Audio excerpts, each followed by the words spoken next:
Paying with PayPal at the PlayStation Store is pretty easy to do. Today I'm going to teach you how.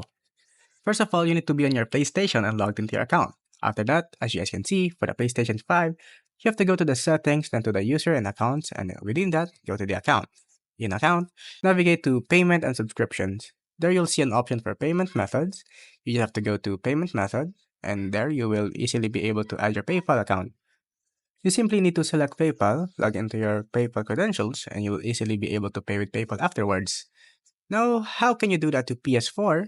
The process is much easier in the PS4. You just have to go to the settings, then account management, and then in the account management, go to account information.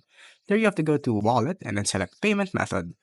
In the payment method, you'll do the same, select PayPal, log into your PayPal, and your PayPal will be linked. Afterwards, whenever you're buying any game on PlayStation 4 or PlayStation 5, you will be given the payment options, which you should include is the PayPal, and you just have to select that, and you will be able to pay using PayPal.